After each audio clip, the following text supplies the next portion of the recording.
रब्बिल आलमीन वल आक़िबतु लिल मुत्तक़ीन वस्सलातु वस्सलामु अला सय्यदिल मुरसलीन व अला आलिहि व सहबिहि अजमईन अम्मा बाद फ़अऊज़ु बिल्लाहि मिनश शैतानिर रजीम बिस्मिल्लाहिर रहमानिर रहीम फ़न्किहू मा ताब लकुम मिनन निसाइ मथना व सुलास व रुबा। सदक़ल्लाहु मौलाना अज़ीम। कलमा शरीफ पढ़ें। अशहदु अल्ला इलाहा इल्लल्लाहु व अशहदु अन्ना मुहम्मदन अब्दुहु व रसूलुहु। माशाअल्लाह बड़ा अच्छा आपका प्रोग्राम चल रहा है। वक्त के दामन में गुंजाइश नहीं है, वरना अभी जिन हजरात ने वक्त लिया है वो कम था वाक़अतन। और चूँकि मेरे बाद अभी दो हमारे अज़ीम मेहमान मौजूद हैं जो हमारे खुसूसी नात ख्वाह हैं, उत्तराखंड से तशरीफ़ लाए हैं। उस्मान हारूनी साहब एक मारूफ़ व मशहूर चेहरा हैं और ख़तीब अहले सुन्नत मोहतरम हज़रत मौलाना असनाद रज़ा साहब। तो इस लिहाज से मैं बग़ैर किसी तमहीद के अपने बात का आगाज़ करूँ। ये हमारे हज़रत मौलाना आबिद साहब माशाअल्लाह हमारे ख़ित्ते के हैं, पंसुखा के रहने वाले हैं और इन्होंने उदयपुर के करीब नीम बहेड़ा, मैं उधर जलसों में जाता हूँ, बड़ी खुशी होती है। बड़ा नाम रोशन किया है अपने इस इलाके का और बड़ा अच्छा काम किया है इन्होंने वहाँ पर दीन का माशाअल्लाह। एक मरतबा दुरूद शरीफ पढ़ें। सल्लल्लाहु अला नबील उम्मी व आलिहि सल्लल्लाहु ताला अलैहि व आलिहि व सहबिहि व बारक व सल्लम। हज़रात, ये शादी का प्रोग्राम है, कल निकाह होना है।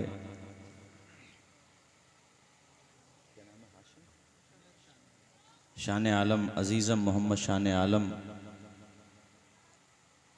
अल्लाह ताला साथ खैरियत से रस्म निकाह मुकम्मल हो और कोई परेशानी अगर आने वाली हो तो मालिक ज़िक्र मुस्तफ़ा की बरकत से उस परेशानी को दूर फरमाए। आमीन आमीन आमीन। चाय बड़े गलत टाइम पे पिला रहे हो यार आप। एक डेढ़ घंटा रुक जाओ बस। ये पिलाना चाहते हो तो ख़राब नहीं हो, कहीं पिला दो है। चलिए कोई बात नहीं है। कलमा पढ़ें। ला इलाहा इल्लल्लाहु मुहम्मदुर रसूलुल्लाह सल्लल्लाहु ताला अलैहि वसल्लम। हजरात,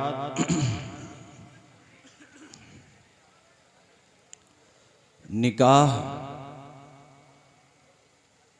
इतनी प्यारी सुन्नत है। बहुत सारे रिश्ते दुनिया में बने हैं। भाई भाई का रिश्ता दुनिया में बना है, बहन बहन का रिश्ता ये भी दुनिया में बना है, बहन भाइयों का रिश्ता ये भी दुनिया में बना है, बहनोई का रिश्ता, दामाद का रिश्ता, सब रिश्ते ये दुनिया में बने हैं।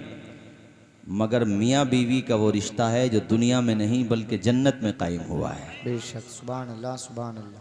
ये रिश्ता निकाह का ऐसा अजीम रिश्ता है कि जब सारे इंसानों के बाप सैयदना आदम अलैहिस्सलाम के दिल में ये बात आई कि मालिक मैं जन्नत में अकेला हूँ, कोई तो हो मेरा जो शरीक सफ़र हो, कोई तो हो जो मेरा हमराज़े ज़िंदगी हो, कोई तो हो जो मेरे दर्द दिल को सुनने वाला हो, कोई तो हो जो मेरा शरीक सफ़र हो।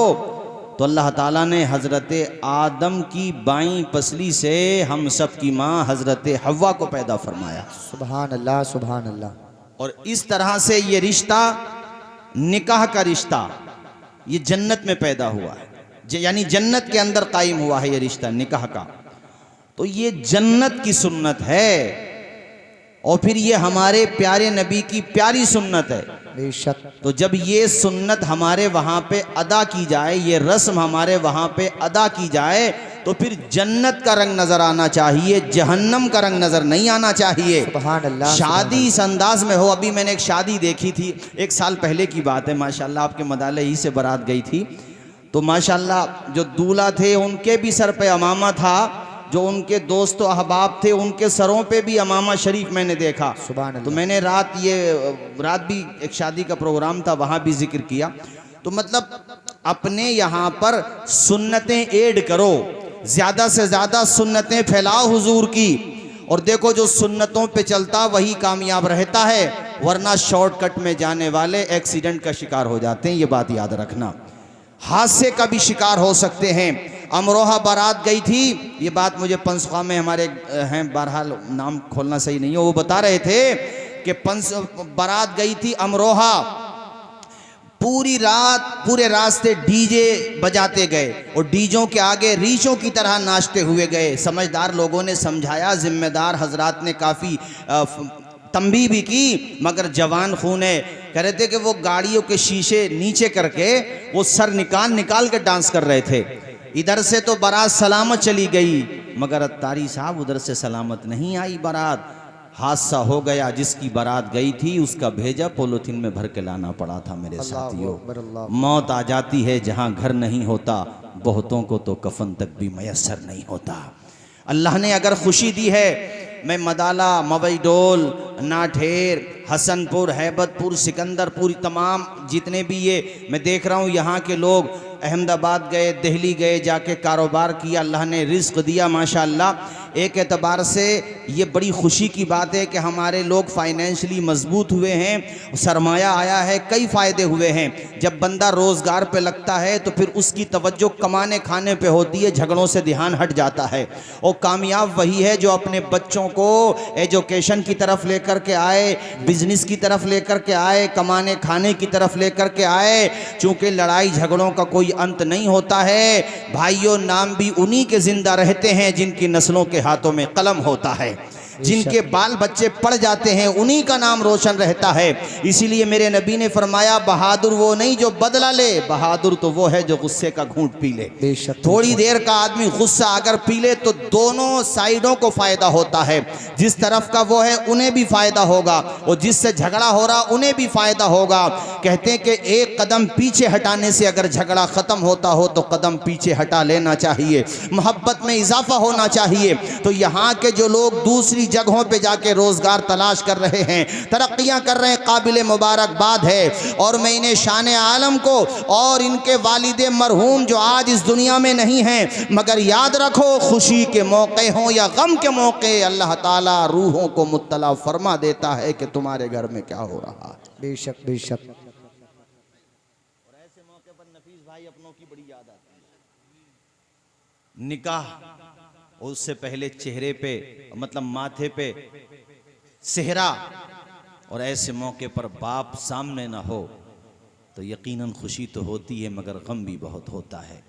इस बात का एहसास भी बहुत होता है कि आज वो नहीं है जिसने मुझे उंगली पकड़ के चलना सिखाया, बेशक आज वो हस्ती नहीं है जिसने मुझे गोद में खिलाया।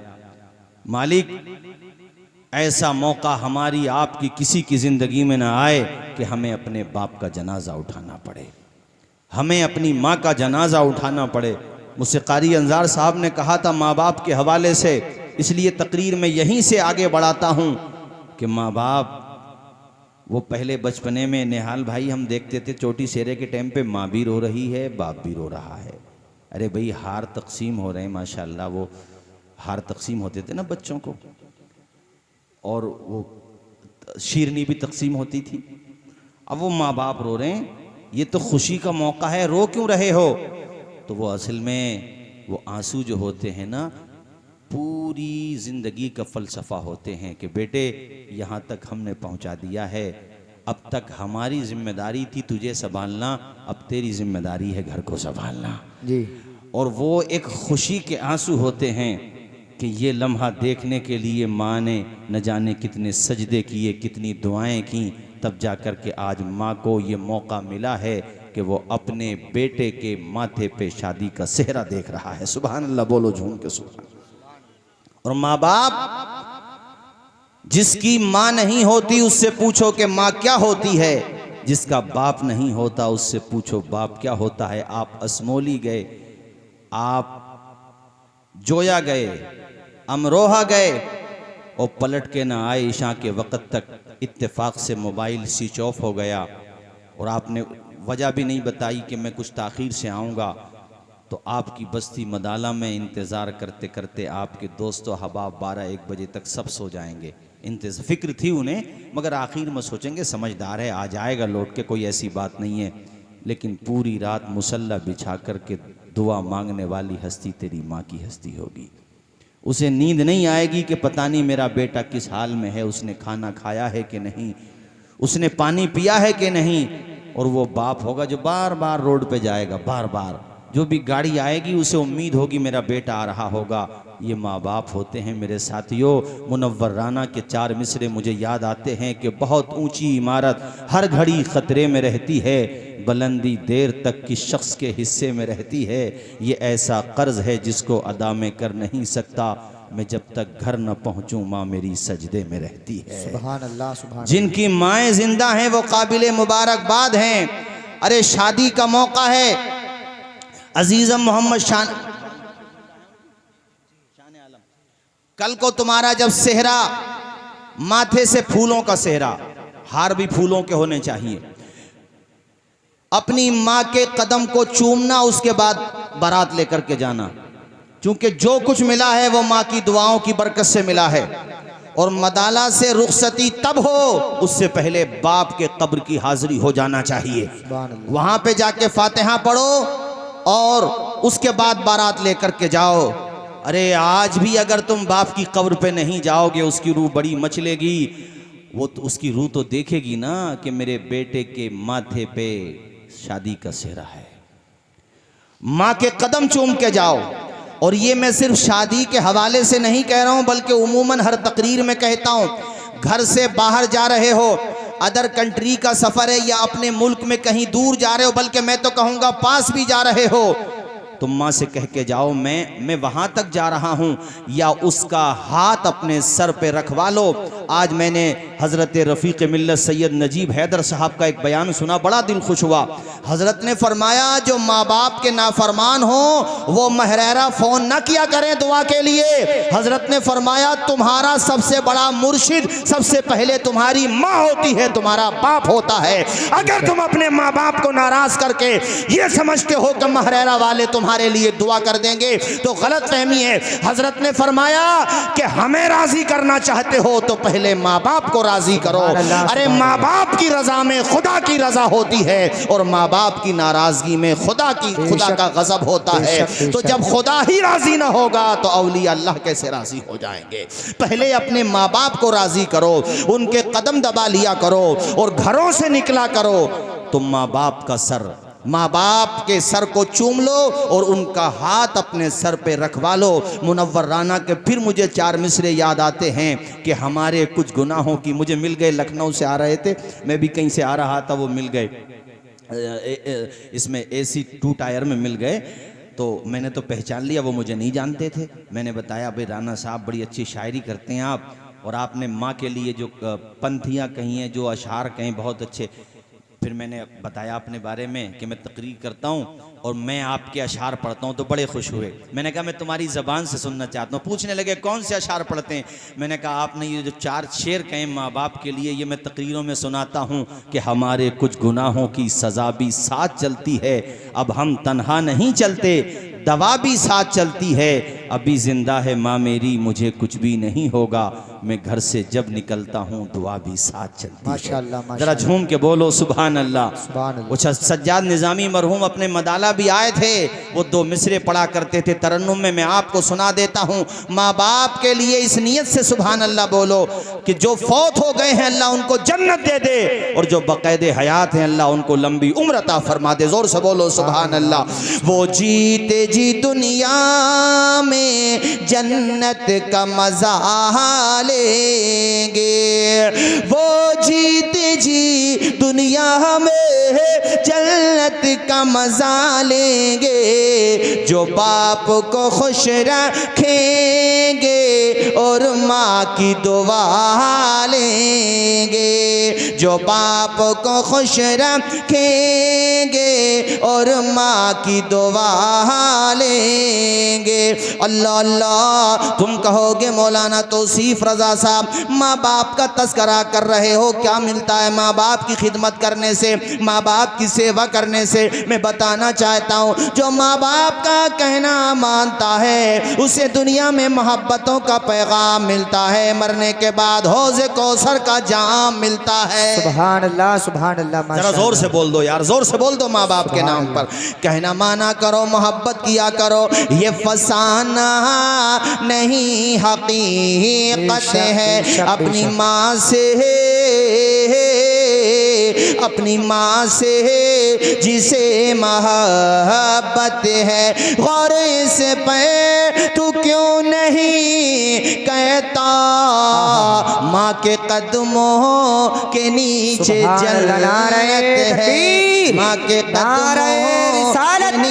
के आला हज़रत जिंदाबाद जिंदाबाद, माँ के कदमों के नीचे जन्नत है। अल्लाह अल्लाह, माँ बाप से प्यार करो, उनसे खूब मोहब्बत करो, कदम दबाओ। अगर 4 5 6 7 8 या 10 भाई हो तो कभी तन्हाइयों में सोचो कि हमारे माँ बाप ने फाके किए। अगर त्योहार आ गया, रिश्तेदारी में शादी आ गई, मोहल्ले में शादी आ गई, गांव में कोई शादी आ गई, सबके नए नए लिबास बन रहे थे, तो माँ बाप ने अपने ना बनाए, हमारे नए लिबास बना करके दिए। उन्होंने ये सोचा कि हम ईद के कपड़े बकरा ईद में इस्तेमाल कर लेंगे, ये तो गवारा है, मगर हमारा बेटा नए कपड़े ना पहने ये हमें गवारा नहीं है। उसने कर्जा भी लिया मगर तुम्हें अच्छा पहनाया, उसने फाके किए तुम्हें अच्छा खिलाया। माँ बाप का कौन हक अदा कर सकता है यार। हजरत उमर के दौर में एक माँ ने आकर के शिकायत की अपने बेटे की, हजरत उमर को जलाल आ गया,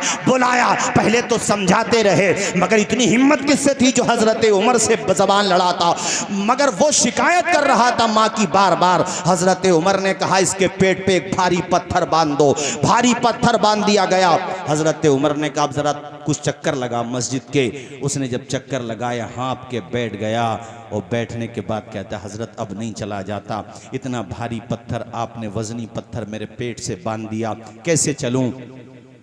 फारूक आजम कहते हैं चंद लम्हात नहीं चल सकता, तो जिसकी नाफरमानी करता है उसने तेरा बोझ 9 महीने तक उठाया है, 9 महीने तक तुझे अपने शिकम में रखा है, तू चल के तो देख। डॉक्टर ने कह दिया प्रेग्नेंट 19 से जब औरत होती है, डॉक्टर ने कह दिया ये चीज़ें इस्तेमाल नहीं करना। माँ नहीं खाती कि कहीं मेरे बच्चे को तकलीफ न पहुंच जाए, यानी अपनी ख्वाहिशात का गला घोंट देती है माँ अपने बच्चों के लिए। और इससे ज्यादा मैं और तुम्हें क्या समझाऊं कि जब बच्चे की पैदाइश का टाइम होता है, डिलीवरी का वक्त होता है, तो एक माँ के लिए वो मौत और जिंदगी का इम्तिहान होता है। माँ को जब अस्पताल लेकर के जाते हैं तो उसकी आंखों से आंसू टपक रहे होते हैं, चूंकि वो जानती है हो सकता है ये मेरी जिंदगी का आखिरी सफर हो। और बहुत सारी माँओं का ऐसा हुआ है कि जब आप शहर को लेके गए, असमोली लेके गए, संभल लेकर के गए, अमरोहा लेकर के गए, तो बच्चा तो वापस आ गया मगर बच्चे की माँ वापस ना आ सकी। इसीलिए ये रुतबा शरीयत ने दिया है औरत को कि अगर पैदाइश के वक्त पे औरत का इंतकाल हो जाए, अल्लाह के पैगंबर फरमाते हैं कि खुदा उसे शहादत का दर्जा अता फरमा देता है, इतना ऊंचा रुतबा होता है। ओ भाइयों, औरत कैसे मरहले से गुजरती है, और मैं तो देखता रहता हूं, पढ़ता भी रहता हूं कि ऐसी सिचुएशन भी आती है, डॉक्टर आकर के कहती हैं घर वालों से, और औरत भी अभी तकलीफ में बेपनाह है, तड़प रही है, मगर होश तो होता है ना थोड़ा थोड़ा। डॉक्टर कहती है भाई 2 रास्ते तुम्हारे सामने हैं, या तो पेशेंट को बचा लो या बच्चे को बचा लो। बताओ नाजिम रजा खलीली, मौलाना निहाल साहब, है कोई दुनिया में ऐसा जो अपनी जिंदगी को कुर्बान कर दे तुम्हारे लिए? ये सिर्फ माँ का कलेजा होता है जो रोते हुए कहती है डॉक्टर मुझे नहीं, मेरे बच्चे को बचा लो। अल्लाह अल्लाह, मैंने तो जितनी जिंदगी गुजारना थी गुजार ली, मगर आप मेरे बच्चे को बचा लो। मुझे अपने बच्चे के दिल की धड़कनें चाहिए, कितनी तकलीफों से गुजरती है माँ, अल्लाह चाहता है तो माँ की ज़िंदगी बच भी जाती है, वरना बहुत दफ़ा माँ दाई अजल को लब्बैक कह जाती है। अरे कभी रातों की तन्हाइयों में माँ की कुर्बानियाँ तो याद कर, आज चंद टके हाथ पे रख दे, 10-20 हज़ार कमा के ला के दे दे। माँ को आंखें दिखाता है, माँ का एहसान अदा कर सकता है। चिलचिलाती हुई धूप पर कोई पैदल चले नंगे पांव और कांधे पे बिठा ले माँ को, उसके बाद हज कराए। पूछा गया था तब तो माँ का हक अदा हो जाएगा। क्या फरमाया गया था कि दर्द ज़ै के वक्त में जो माँ की चीखें निकली थीं, जो तकलीफ हुई थी, उन तकालीफ में से एक तकलीफ का भी हक अदा नहीं कर सकते। बेशक बेशक माँ का हक अदा कर सकते हो। 4 भाई हो 10 हो, दूसरों को मत देखो कि वो खाना नहीं दे रहे, वो अच्छे डॉक्टर को नहीं दिखा रहे, वो प्यार नहीं कर रहे माँ बाप से, उन्हें मत देखो, वरना वो तो जहन्नम में जा ही रहे हैं, तुम भी जहन्नम में चले जाओगे। तुम्हें जो देखना है वो 2 मिसरों में बताता हूँ। तुम ये सोच लिया करो, किसी को घर मिला हिस्से में या कोई दुकान आई, मैं घर में सबसे छोटा था, मेरे हिस्से में माँ। जरा जोर से बोलो माँ के नाम पे सुभान अल्लाह, और मचल के बोलो मेरे भाइयों सुभान अल्लाह। माँ से प्यार करो, और कल जो बारात जाएगी इनसे फिर कहूँगा कि माँ के कदम को चूमना, माँ का हाथ सर पे रखवा लेना। अरे यार माँ तो माँ होती है मेरे साथियों, उनकी दुआएं लेके तो देखो।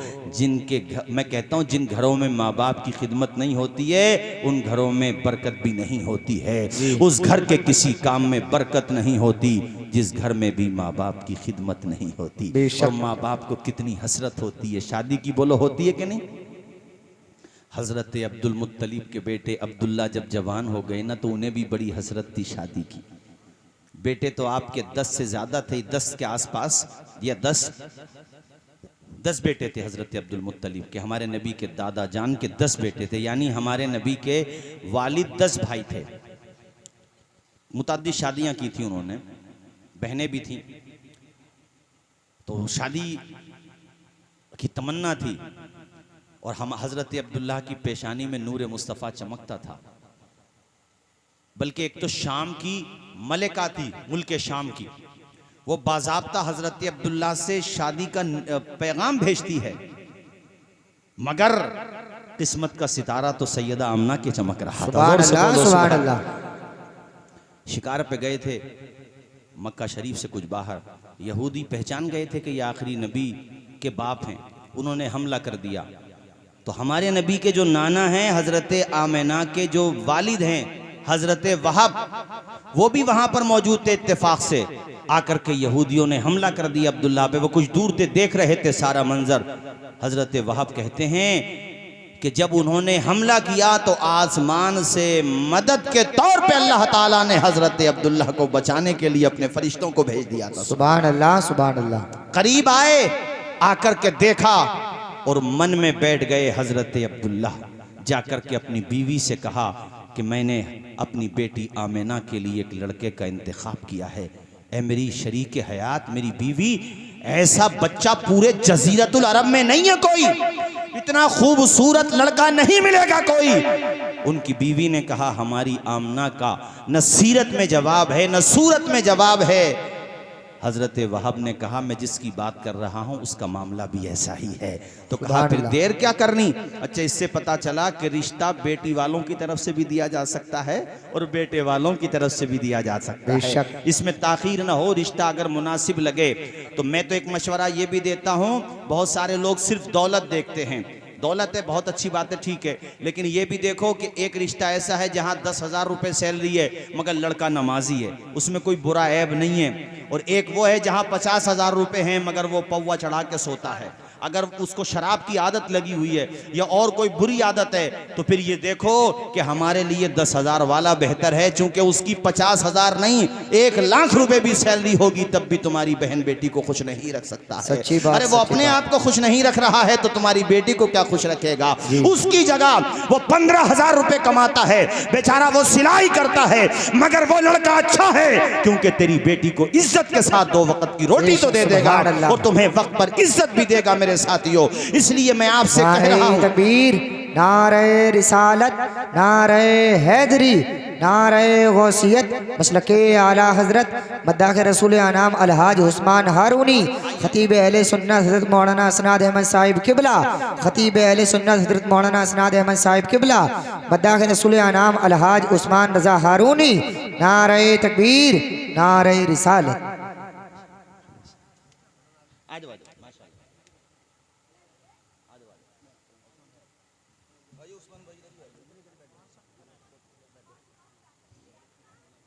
माशाअल्लाह माशाअल्लाह।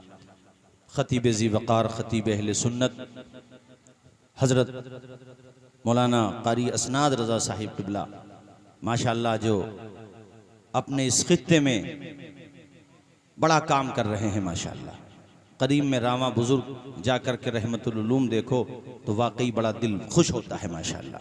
अल्लाह ताला खूब बरकतें अता फरमाए और इनके ज़रिए से दीन का खूब काम हो, अल्लाह ताला ऐसे हालात अता फरमाए। और साथ ही हमारे मशहूर व मारूफ नात ख्वां जो शायर भी हैं माशाअल्लाह, उत्तराखंड में भी 4-5 रोज़ पहले इनकी बस्ती के बिल्कुल करीब में जलसा था। ये मोहब्बत होती है मौलाना आबी साहब, जब तक मैं गया नहीं आखिर तक रहे माशाअल्लाह, और कहा हज़रत हमारे इलाके में आप आए हो तो मुझे बड़ी खुशी हुई माशाअल्लाह। अल्लाह शादो आबाद रखे। आप मेरे बाद इंशाअल्लाह ये प्रोग्राम चलेगा, तेज़ी के साथ मैं अपनी गुफ्तगू आगे बढ़ाता हूँ। हज़रत वहाब ने कहा रिश्ता बहुत अच्छा है, उन्होंने रखते सफ़र बांधा और चल दिए मक्का शरीफ की तरफ। पता था कि सरदार कुरैश के बेटे हैं। उधर सरदार कुरैश के सामने हज़रत आमना का जिक्र उनके खानवादे की बाज़ औरतों ने किया था और कहा था अब्दुल्लाह के लिए एक बेटी है जिसका नाम आमिना है, और सीरत में भी कोई जवाब नहीं, सूरत में भी कोई जवाब नहीं। तो उधर से अब्दुल मुत्तलिब भी इस इरादे से निकले हैं कि मैं भी किसी तरह से मुलाकात करूं और जाकर के रिश्ते की बात करूं। खाने काबा पहुंचे थे कि सामने से हज़रत वहाब आ रहे हैं और करीब में आकर के दुआ सलाम हुई। उन्होंने कहा हज़रत मैं चाहता हूं ज़रा तवाफ़ कर लूं। खाने काबा के तवाफ़ से फारिग हुए, इससे पहले कि अब्दे मनाफ कुछ हज़रत वहाब कुछ कहते, यानी अब्दे मनाफ कुछ कहते, हज़रत अब्दुल मुत्तलिब ने कहा कि हमने तुम्हारी बेटी के बारे में ऐसे ऐसे सुना है, अगर तुम रिश्ता मंजूर कर लो तो बहुत अच्छा हो। सुबहान अल्लाह सुबहान अल्लाह, बोलो ज़ोर से सुबहान अल्लाह। और इस तरीके से हमारे नबी सल्लल्लाहु अलैहि वसल्लम के वालिद माजिद हज़रत अब्दुल्लाह का निकाह पाए तकमील को पहुँचता है। हुजूर फरमाते हैं शादियों को आसान करो, निकाह को आसान करो, बदकारियों का रास्ता खुद ब खुद, यानी हुजूर फरमाते हैं निकाह को आसान करो। यह हदीस मुकम्मल हो गई। मैं कह रहा हूँ निकाह आसान होगा तो गुनाहों का रास्ता खुद ब खुद ख़त्म हो जाएगा। आज रिश्ता इतना मुश्किल हो गया, कुरान तो कहता है कि 2 तक की इजाज़त देता, 3-4 तक की इजाज़त देता, आज 1 होना भारी पड़ रहा है। आज 1 निकाह भारी पड़ता है भाई, सच्ची बात। 1 निकाह में देखो, वो हमारे वहाँ शादी हुई एक दफ़ा अपनी बस्ती में, वो इत्तेफाक से बरेली शरीफ के कुछ मेहमान आए हुए थे। बरेली के पास के एक जगह के थे बशारतगंज के, तो वो दावत में मैं उनको खाना खिलाने ले गया। तो मुझसे घर आके कह रहे थे मौलाना ये क्या था भाई? मैंने कहा वलीमा था। कहा नहीं वलीमा नहीं था, ये भंडारा था। इतना बड़ा खाना, और वो ताज्जुब में पड़ गया। तो मैंने उससे कहा कि तुमने अभी भंडारा देखा ही कहाँ? ये 12 क्विंटल का था। मैंने कहा ये भंडारी थी, भंडारा यहाँ 25 क्विंटल का होता है। वो ताज्जुब में पड़ गए कि तो इतना बड़ा मैनेज कैसे कर लेते हो? हमने कहा खैर ये तो खूबी है, अल्लाह का शुक्र है कि लोग अपना काम छोड़ देते हैं मगर अपने पड़ोसी की इज्जत को बचाने की कोशिश करते हैं, एक दूसरे के काम में आते हैं।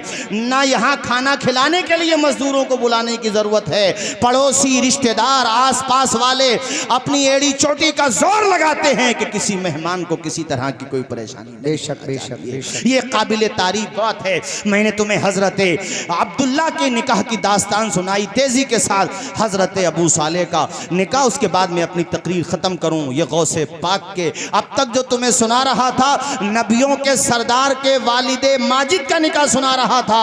अब वलियों के सरदार गौसे पाक के वालिदे माजिद का निकाह सुनिए। नाम इनका सैयद मूसा है और लक़ब इनका अबू साले है, और ये बेटे हैं इमाम हसन की आल से हैं। इमाम हसन के बेटे हसन मुसन्ना हैं, और हसन मुसन्ना से सिलसिला चलता हुआ हजरत अबू साले तक पहुंचा। ये रास्ते से गुजर रहे थे, नहर के करीब एक पानी में सेब बहता हुआ आ रहा था। तबीयत चाही तो उठा के खा लिया। अब बताओ मदाले कि मेरे दीनी भाइयों, किसी तोड़ा तो नहीं था, न किसी से छीना था, वो बहता हुआ आ रहा था। ज़्यादा से ज़्यादा इतना कह सकते हैं कि गैर मोहतात अमल था, बस। इससे ज़्यादा न इसको नाजायज़ कह सकते हैं, न इसके ऊपर कोई शरी सख्त हुक्म लग सकता है। मगर तरीक़त वाले और तकवा वाले, परहेजगारी वाले वही होते हैं जो हकीकत में शरीयत वाले होते हैं। अल्लाह अकबर। दिल ने मलामत करना शुरू कर दी कि सैयद मूसा, ये तूने क्या किया? पूछा भी नहीं किसका सेब है। जिधर से वो पानी का बहाव था उस तरफ ही चल दिए कि इधर से ही कहीं से ये सेब आ रहा होगा। चले, एक जगह पे एक सेबों का बाग है और उस बाग की टहनियां नहर की तरफ झुकी हुई है। समझ गए कि इसी बाग से ये सेब गिरा है पानी में और बहता हुआ वहां तक पहुंचा है जो मैंने तनावुल किया। अंदर पहुंच गए। वो बाग का जो बागबा है ना, वो भी खुदा वाला है। जोर से बोलो, ये जो जा रहा है ये भी खुदा वाला है और जहां जा रहा है वो भी खुदा वाला है। वो बाग के जो मालिक हैं अब्दुल्ला सौमई उनका नाम है। ये हसन की औलाद से हैं और वो हुसैन की औलाद से हैं। सुभान अल्लाह। दुआ सलाम हुई। वो उम्र दराज हैं, ये जवान हैं। कहा जवान कैसे आना हुआ? सेब खरीदना है क्या? कैसे आना हुआ? आंखों में आंसू हैं। कहते हैं हुजूर मुझे माफ कर दें, मैंने आपके बाग से टूटा हुआ एक सेब आपकी बगैर इजाजत के खा लिया। नहीं बोलोगे जोर से? नहीं बोलोगे? नहीं बोलोगे जोर से? बगैर इजाजत के खा लिया। वो देखने लगे और पेशानी से तकद्दुस की लकीरें साफ चमक रही थी। नूर छन छन के बरस रहा था। इनकी पेशानी में भी तो गौसे पाक खुदा वाले पहचान लेते हैं। और यहां ये भी कहना चाहता हूं कि उन्होंने सिर्फ एक सेब खाया तो माफी मांगने आ गए। आजकल हमारा क्या हाल है मुझे बताने की जरूरत नहीं है। एक दूसरे के लिए मोहब्बत पैदा करो, नरमी पैदा करो, प्यार पैदा करो, खुलूस पैदा करो। और ये बात याद रखो कि हमें बहरहाल कब्र में जाना ही पड़ेगा। हम कितनी ही मालियत जमा कर लें, मालियत वही अच्छी है जो उस्मान गनी की गुलामी में गुजर जाए, जो राह खुदा में खर्च होती रहे, जिसकी ज़कात निकलती रहे, सदकात नाफिला भी निकलते रहे। वरना याद रखो, हकीकत रूबरू हो तो अदाकारी नहीं चलती, खुदा के सामने बंदों की मक्कारी नहीं चलती। तुम्हारा दबदबा खालिस तुम्हारी जिंदगी तक है, किसी की कब्र में जाकर जमींदारी नहीं चलती। वो मर गया था, नाम है उसका, इंतकाल हुआ तो उसका, दुबई का प्रिंस मौलाना सनाद साहब ट्विटर पे नंबर 1 पे उसकी कब्र ट्रेंड कर रही थी। पूरा वर्ल्ड देख रहा था कि यार ट्रेंडिंग में है भाई, कौन है ये जिसकी कब्र है? तो प्रिंस था वो दुबई का, जिसने बुर्जे दुबई बनाया। करोड़ों मिलियन यानी इतनी दौलत के 6 महीने तक अमाउंट करो तो गिन नहीं सकते।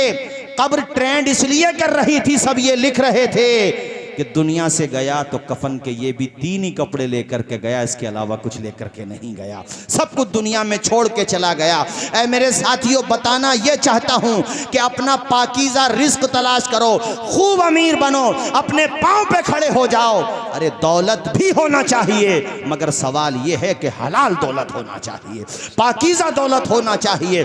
कमजोरों की ना हो, यतीमों की ना हो, किसी बेबस की ना हो, बाई फोर्स ना हो, जबरदस्ती की ना हो, जो हलाल और पाकीज़ा हो। वरना दुनिया में तो छीनी जा सकती है, कयामत के दिन गरीबों का ये लश्कर गिरेबान पकड़ लेगा और कहेगा वो दुनिया थी जहां खुले नहीं दी थी ज़बां मेरी, ये महशर है यहां सुनना पड़ेगी दास्तां मेरी। अभी हमने एक वीडियो देखा, वो हमने कई जगह फॉरवर्ड भी किया था। कोई अधिकारी था और कोई गरीब औरत थी, उसके शौहर की पेंशन का मैटर था, तो उसने उस गरीब औरत के काम को मना कर दिया। यानी इतना बड़ा रिश्वतखोर था कि बगैर रिश्वत के काम नहीं करता था।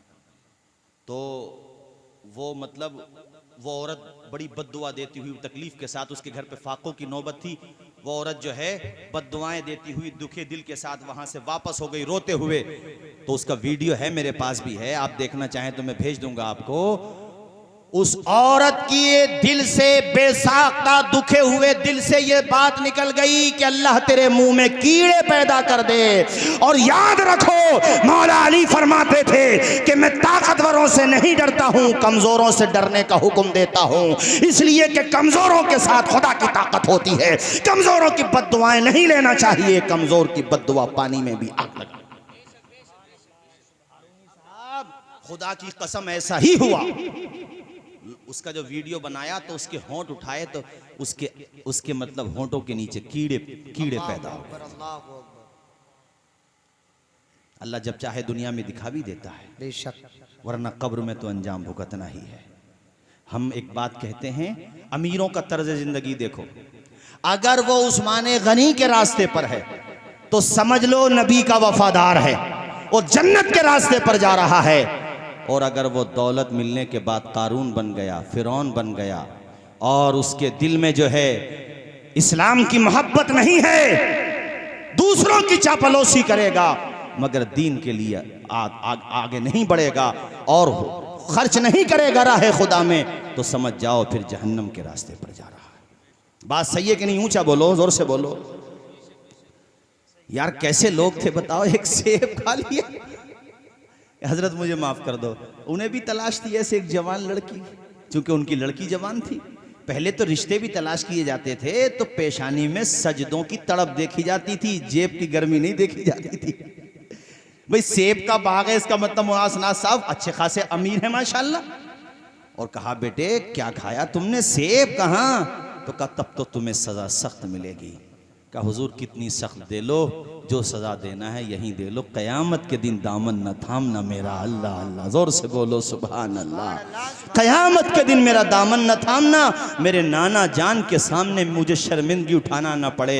उन्हें भी तलाश थी ऐसे जवान की। कहा बेटा फिर तो रहो हमारे बाग में, नौकरी करो हमारी, बाग को सींचते, पानी चलाते और रात भर बाग में रहते, दिन भर बाग में रहते।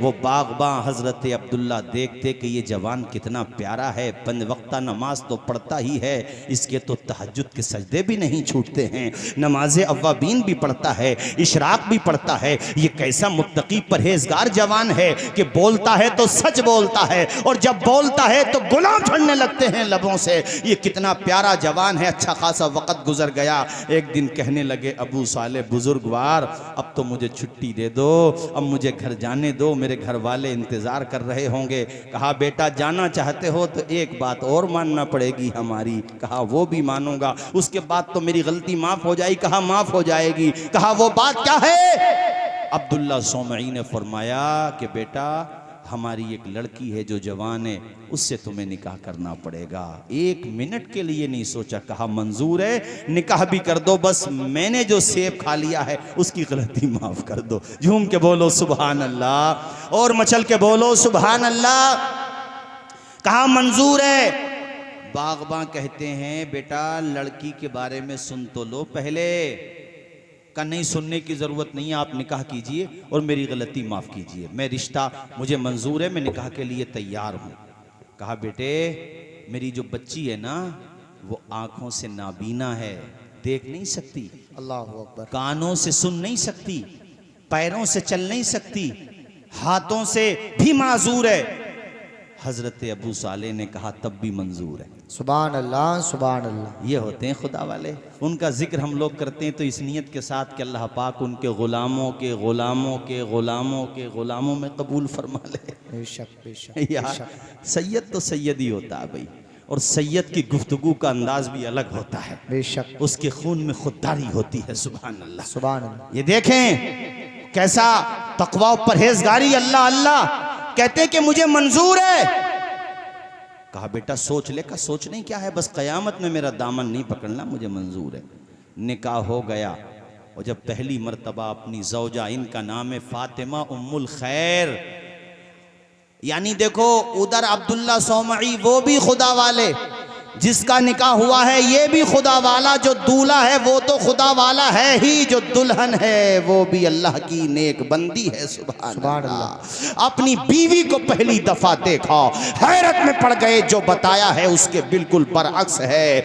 आए अपने ससुर के पास और कहा हजरत आप जो बता रहे तो वैसा तो है नहीं, पेशानी है कि तकद्दुस की लकीरें साफ नजर आ रही हैं और उसकी आंखें हैं माशाअल्लाह, हर चीज सलामत है, उसकी बरकत ही बरकत है, आपने जो कहा वैसा तो नहीं है। अब्दुल्ला ने कहा बेटा तुझे तेरा सब्र का फल मिला है, तुझे तेरी परहेजगारी का फल मिला है। मैंने जो नाबीना कहा तो मतलब ये था मेरी बेटी ने शरीयत के खिलाफ कुछ देखा ही नहीं है, दुनिया से वो नाबीना है। ऐसे ही कानों के बारे में समझो, पैरों के और हाथों के बारे में समझो। ओ भाइयों, जब माँ फातिमा उम्मुल खैर हो और बाप अबू साले हो तो उस घर में बेटा अब्दुल कादिर जिलानी, सुभान अल्लाह, सुभान अल्लाह। उस घर में बेटा गौसे पाक क्यों नहीं होगा।